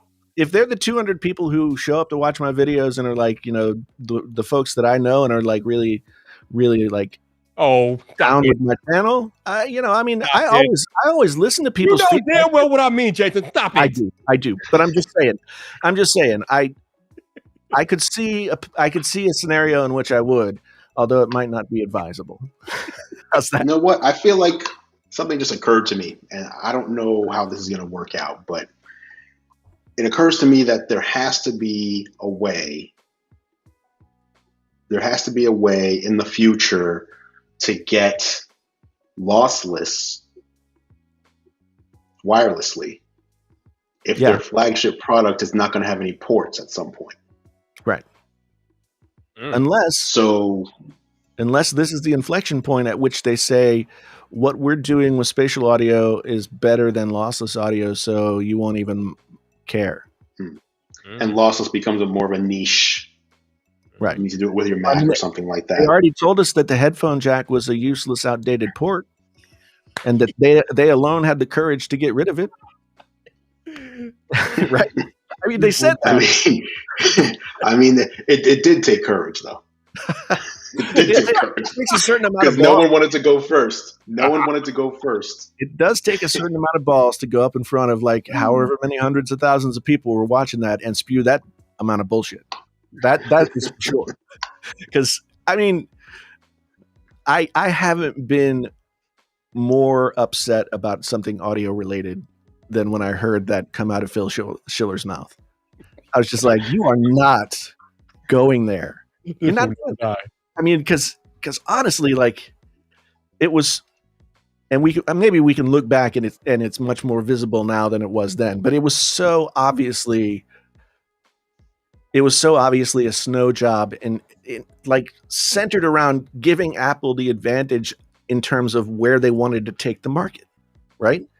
They leveraged their most successful product, which was the most successful product of its kind, against their purchase of a headphone company and their vision for how much money could be made on wireless headphones in the future. I mean, that's, Machiavelli is a huge fan of this strategy.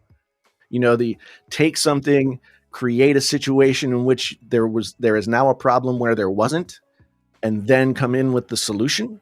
Like, that is a well-known and much used strategy over the course of many, many years in politics, right? So Apple just takes the same kind of thing.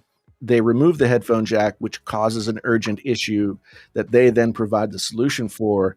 And lo and behold, because of their market placement, because of their ability to put themselves in the position to fill that need, AirPods are the most successful headphones on the planet. And again, that's not saying they're not a quality product. That's not saying that Apple doesn't make, but Apple is making these kinds of choices with the potential business benefit later on. Because I think if you went up to Phil Schiller and said, Phil, is the headphone jack really an outdated port? Could he with a straight face tell you yes?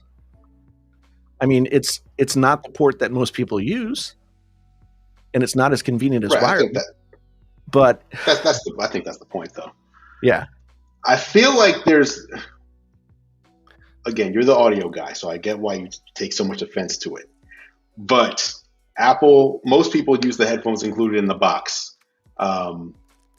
So most people were using their earpods before, their 3.5 millimeter earpods.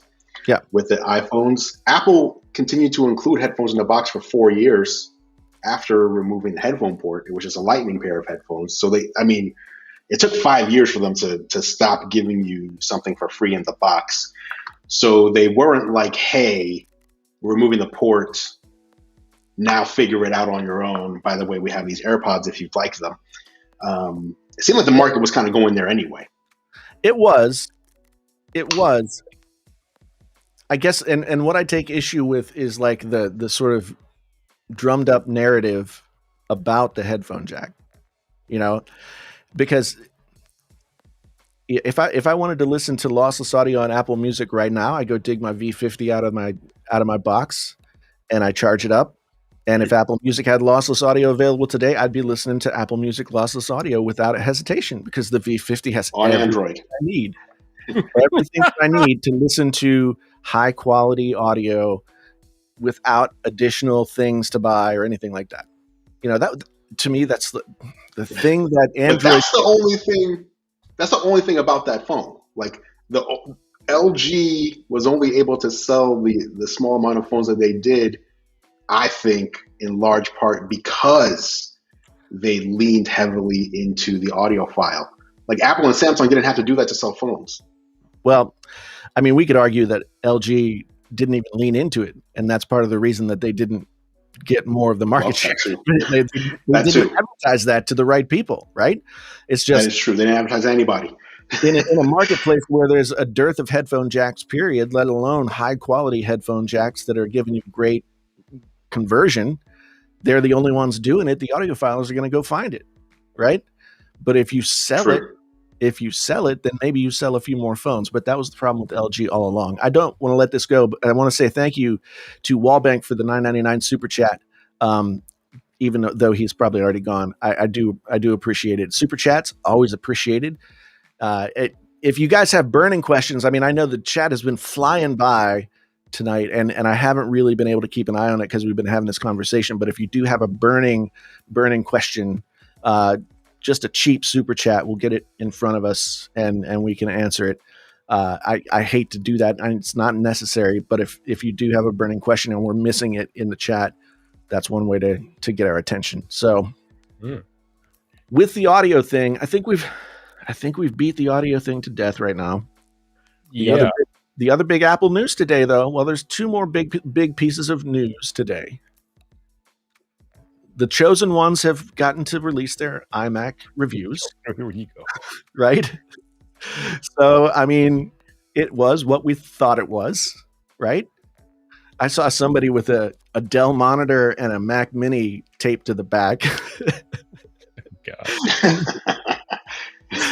and basically, yeah, you get a better port selection that way, and you know, well, maybe not a better monitor, but still, you don't have to deal with those white bezels that seem to bother people so much. You know, I don't think the white bezels look great. I wouldn't want the white bezels. But the thing is, like, how would those pastel colored iMacs look with black bezels? They'd look like not trash. As good. They would look like trash. Yeah. So they're not designing this so that it looks like everything else that's been made. They're designing it because there's a market out there, obviously, of people who would love like a brighter, sunnier looking computer that they can put on their desktop and do their work. And those people are not you or Viper or most of the people that we talk to, but they're there. So the white bezel thing is kind of like a white whale. Spatial audio. It's spatial audio. Yeah, the white bezel is spatial audio. Exactly. That's what most people are going to notice and enjoy. You know, look at my color. Like, you know, that's the average mass market consumer. Stop it. Two things. Andrew, are you currently on your iMac or your Mac camera right now? Or your iMac. Actually, iMac. Are you on your iMac camera right now? And which color did you get? I was not a chosen one due to constraints. Now, constraints are, you know, there's, what do you call it? The semiconductor constraints, but some people also who would typically receive 1 ended up receiving 7. So, so hey, there wasn't enough to go around this time for everybody. Yeah. Well, so no, I didn't make that. So I'm on the tier. So they always have 2 tiers. There's the tier for people who release their videos when the embargo lifts, and then they send out more to like tier 2, and you usually receive it either on release day or like the day after release day. But people already have them, but they're still I'm on tier 2 for the iMac. Gotcha. Okay. So it sounds like there's 3 tiers. There's the tier where you get 7, and then there's correct. Then there's the tier where you get the, you know, release day or the embargo day, and then release day. So that's right. I mean, so I'm tier 3 this time. Yeah, I do have something coming on embargo day later this week, though. Yeah. All right. All right then. So a little mystery is sprinkled. I mean, it's probably the least exciting one, but yeah, you know, hey, it's better than what I'm getting, which is nothing. There's 3 products, one of which I would assume most people would say is the least exciting of the 3. Right. Okay, I'm missing something. and then iJustine is a tier all to herself. Okay, let's just well deserved. Yeah, that wasn't any hate, by the way. No. We all love. Talk about somebody take a shot. Nobody take a shot. Calm down. We all love Justine, and she has been doing this for. I mean, I know you've been doing it a long time, Andrew, but she's been doing it for a super long time as well. Like she's for sure, and she's been working hard for many years. And whether you like her style or not, she does the thing that she does, and people really like it. I mean, you know, so all the respect in the world to Justine, because it goes back to kind of what we were saying earlier. I mean, the people who are watching this video, the people who are the 3 of us discussing, the people in the comments, we're like the hardcore geeks. Yeah. But the people who are going to love spatial audio, the people who are going to love the iMac with the white bezels and think it looks good, the people who, you know, Justine isn't making videos for the hardcore techies that love specs. She's making mass appeal videos, and when you appeal to the masses, it's hard to lose. Yeah, and I mean, she's very entertaining.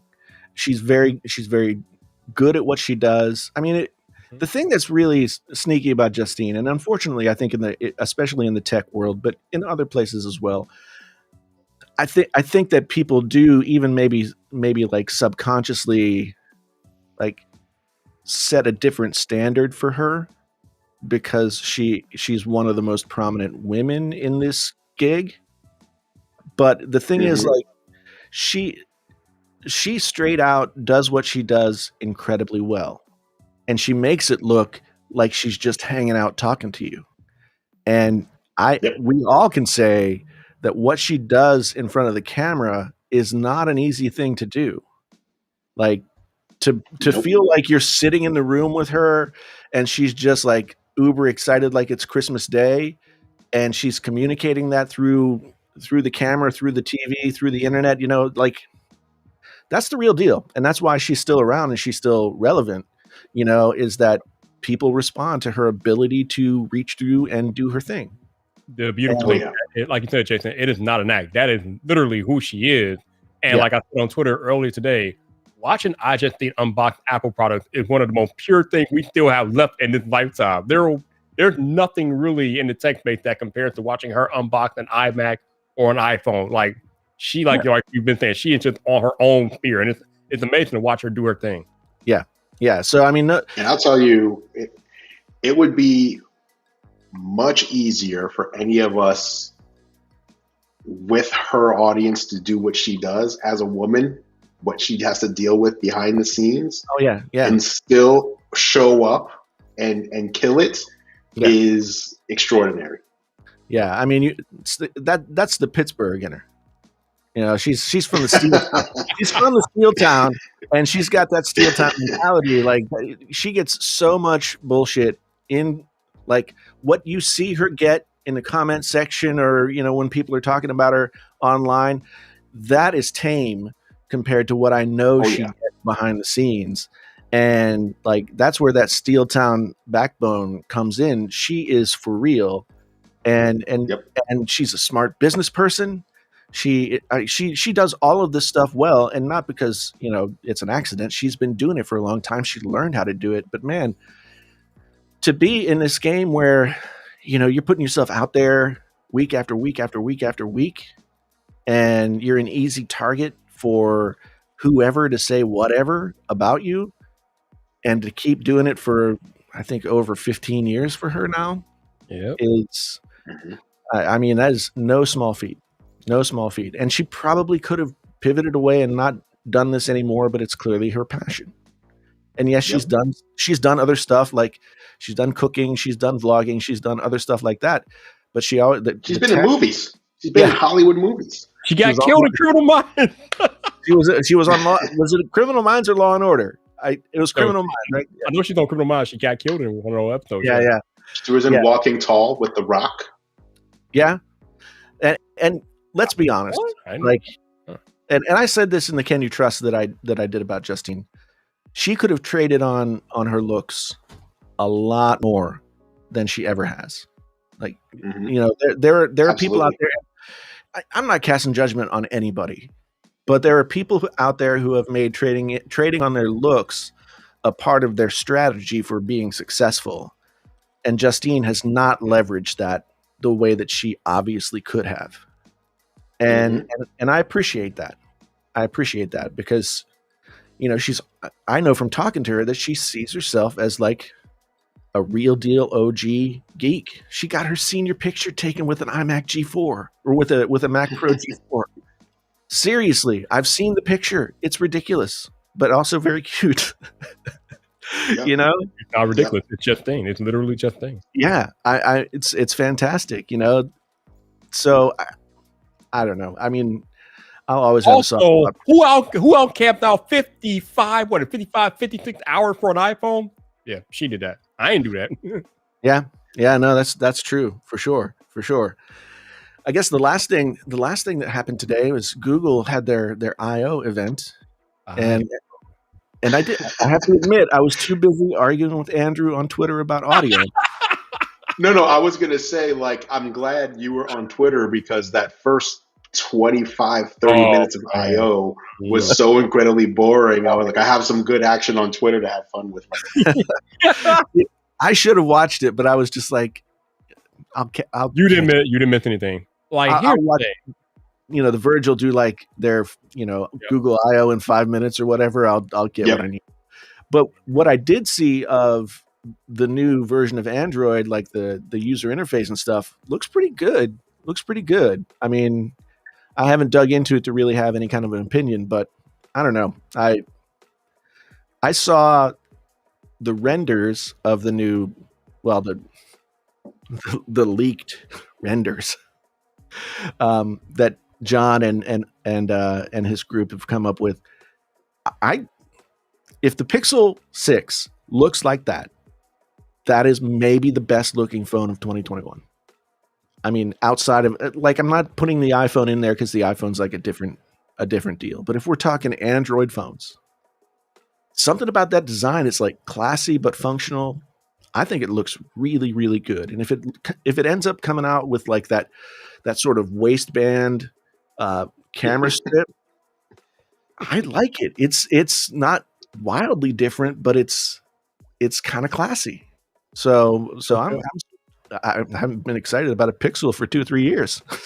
It looks good. So the thing about that event today is everybody was talking about on Twitter about, isn't Google talking to their hardcore nerdy developers and things like that? And I get that. I understand that. But at the same time, you're making this event available to the mass public. So it would behoove them to at least try to dumb it down just a little bit for the non-techie people, but they weren't having any of that stuff. They were talking about quantum this and quantum that. I'm like, I understand a little bit of that stuff, but what about the person trying to watch this and take it? Like, it was a little much. And then they had a Michael Pena in there trying to throw a little celebrity act in there, and that was cringy. I'm like, he's cool, but not here. This is not it. I don't need Mike. I remember when they had Annie Leibovitz a couple of years ago. That was painful too. It's like, but so it sounds to me like they went like the anti-Samsung presentation.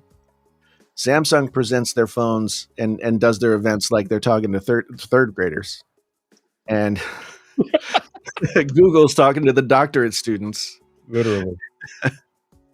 But yeah, I should have watched at least a little bit, but I just my PlayStation came today. I haven't even hooked it up yet.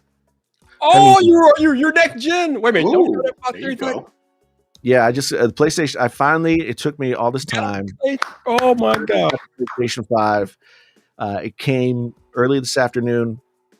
Haven't been able to set it up yet. So you get disc or digital? Disc. Okay, cool. Because we still have tons of Blu-rays and DVDs and stuff like that. So I could rip everything onto a Plex server and blah blah blah and all that kind of stuff, but that takes a lot of time. You have a Series X? You have a Series X though? I do. Yeah. Which I like for just everyday, like sort of tooling around and doing stuff. I think the Xbox Series X, Xbox One X was great too, but like their interface is much more friendly than Sony's. I haven't seen the new Sony yet, but I was always a little frustrated by Sony, the PlayStation 4 interface. I didn't like that side scrolling sort of thing. So we'll see, but I think I'll get myself some Miles Morales because I haven't played that yet. I've been waiting. Waiting for Miles Morales. But I also downloaded Horizon Zero Dawn when it was free. Ooh, there. So get that onto the PlayStation 5. There you go. Yeah. Andrew, I know you've been gaming a little bit recently, Andrew. Have you played Resident Evil Village yet? Or do you plan on playing it? So I was playing the demo when they had like the little limited time demo. Yep. And so here's the thing, man, like Game Pass has made you feel like if you're not on Game Pass, it better be absolutely amazing for me to spend my money on this game. And so I played the demo and I was like, I don't know if this qualifies as a $60 or $70 game. Whereas before Game Pass, I probably would have just bought it. So I'm not But I only got to play it for about 30 minutes or so. So I didn't really walk away knowing if it was good or not. So a couple of things with this whole situation. Me and Andrew have gone back and forth for a month about the value of Game Pass on Twitter, this, that, and the other. So it's interesting because I also played, I played 90 minutes of the demo because originally they had the Resident Evil demo for half an hour, and then the next week they upped it to an hour. So I ended up playing 90 minutes of the demo, and I'm like, you know what? Normally I don't really buy Resident Evil games, but I'm kind of enjoying it. I'm enjoying the added DualSense functionality on the PS5. So I ended up buying it for the PS5 because of the demo. But like I said, me and Andrew have been arguing about Xbox Game Pass since last summer. It's almost a year we've been arguing about this. But since I now have Game Pass, and I've had it pretty much since I've gotten the Series X, and given what Microsoft has done with the service in the past 5 months, I now feel like Andrew, like it is hard to spend $70 on a game where I can go to Xbox Game Pass and grab any one of hundreds of games for no extra cost to me as long as I'm paying that subscription. So I completely get it. And he's not the only one that feels that way. I think a lot of people who are subscribed to Game Pass are starting to feel that way. Like, are these games really worth $70 when we can go into Game Pass and grab whatever game's on there? And the other cool thing is that Microsoft is actually flexing their muscle a little bit, getting some of the newer games onto Game Pass. They just got Outriders to Game Pass, which is a brand new game. Somehow they got MLB The Show 21, which was there now. Yeah, it's on Game Pass now. It used to be exclusive to PlayStation, but I guess they worked out some deal with MLB to get that on Game Pass. So if Microsoft can keep doing more stuff of that and bolster their first-party lineup, which is all going to be out on Game Pass day and date, Sony got problems. But Game Pass... They announced another one today, too. Yeah, I mean, I think the thing that's always been great for Sony is their exclusives. Their exclusives have always been more attractive to me than the Microsoft exclusives. Yeah. But now that I can like go on Game Pass and like, you know, a friend says, "Hey, have you checked out Outer Wilds?" And, you know, I hadn't, but there it is on Game Pass. And I've got friends who like that game has turned into their religion. And I'm just like, okay, it seems like it's just another sort of space explorer kind of thing. Supposedly it gets crazy, it gets deep, you know, all that kind of stuff. So I'm like, well, now I've got it on the Xbox and I can load it up and just go and see what it's all about without having to risk that purchase, right?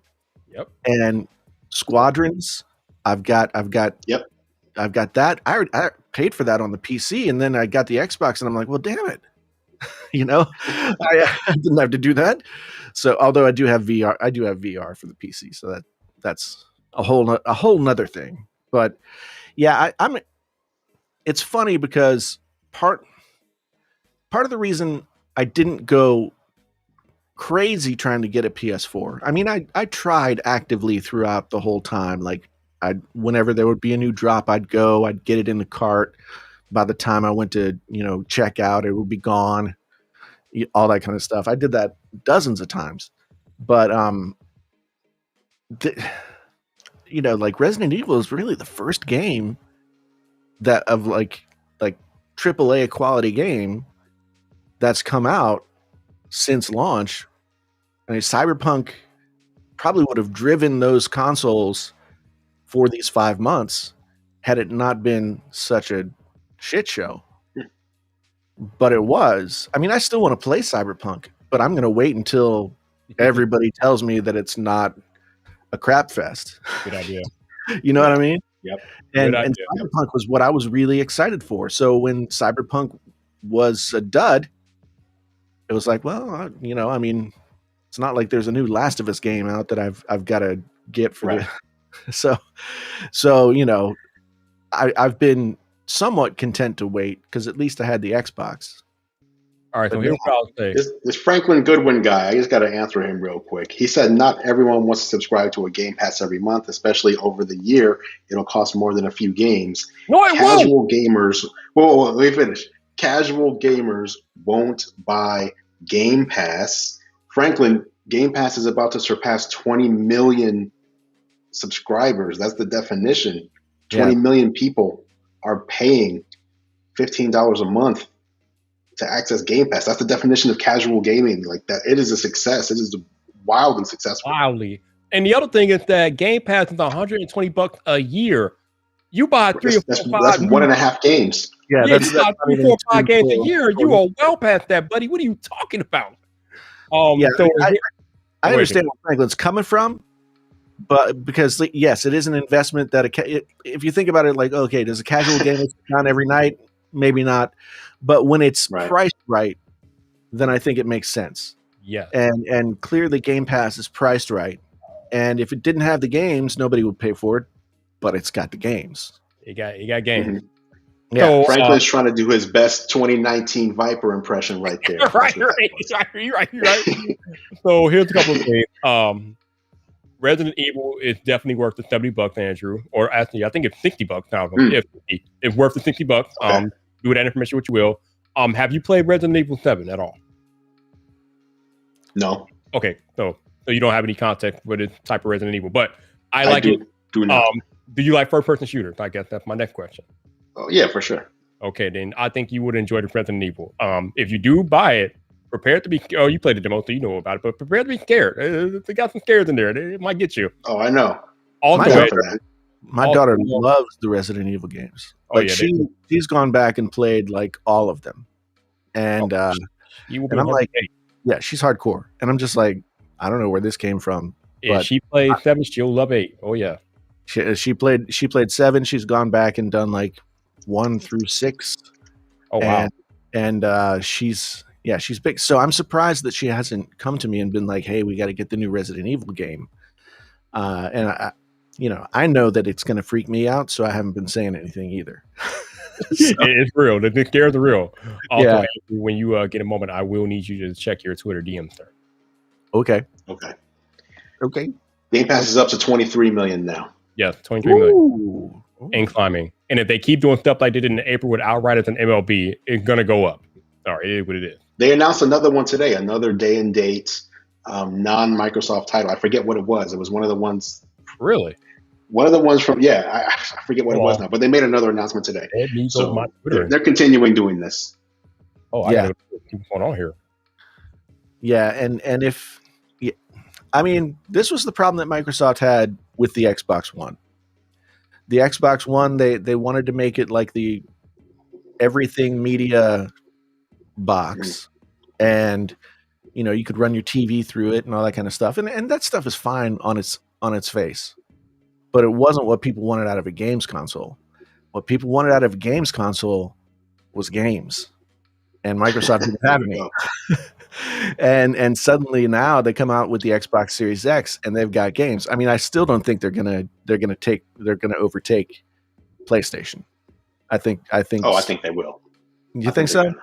Well, the reason I say this, the specific reason I say this, with the Bethesda acquisition, Microsoft has, I believe, almost 40% more dev houses than Sony does now. Right. So they could, like, if they had some sort of cadence where each one was releasing one game a month, there would be, if each studio was releasing one game a year, then there would be more than one first-party Microsoft game per month at this point. Right. Yeah. So they have a lot, and the rumor is they're still looking to acquire at least one more major one. So, and the thing with this is, as big as Sony is, Sony as a whole is, right. Sony doesn't make the money Microsoft makes as a company. Right. So they don't have the same bank account to go and buy, something similar to what Bethesda was. So it's going to be interesting to see. I think at the very least it'll be close, but I can definitely see Microsoft, especially with games like, Fallout and Starfield being exclusive. So here's the other thing. Starfield's going to be a big deal. I think everybody was surprised to find out that was going to be an exclusive for sure. So the other thing is that Microsoft is not going to pass Sony right away. It's going to take years because Sony still has the exclusive catalog advantage over Microsoft. I mean, that's not going away. However, as I've said for the last few weeks now, if Sony does not come out with an answer to Game Pass in the next few years, it is over with. Microsoft will absolutely overtake them and then some, because Game Pass is unstoppable right now, especially what Microsoft has been doing with it in the last month or two. Sony has to have some sort of answer to Game Pass. Otherwise, they will get eaten alive. Yeah, no, you're not wrong on that. It's true. I mean, I think Sony at this point, I mean, they won the last gen war by such a huge margin that they're way out in front now, and they've got the exclusives that they've got, which are attractive to a lot of people. But you're right. I mean, Microsoft is doing a really good job of putting their chips where they need to be in order to make it competitive. And so, yeah, Microsoft might not overtake Sony like this year or next year, but over the life of the console, if Sony doesn't make some moves, then I see y'all in the chat talking about PlayStation's the fastest selling console of all time. And you're right. That's today. I'm talking about in the next 5 or 10 years or the next console generation. If Sony does not have an answer to Game Pass by the next console generation, Microsoft will erase them practically. Okay, it's serious out here. I think they have to figure it out this generation, and I think they have to figure it out like within the next 18 months. I don't know why you go that far, but you're on the right track there. Yes.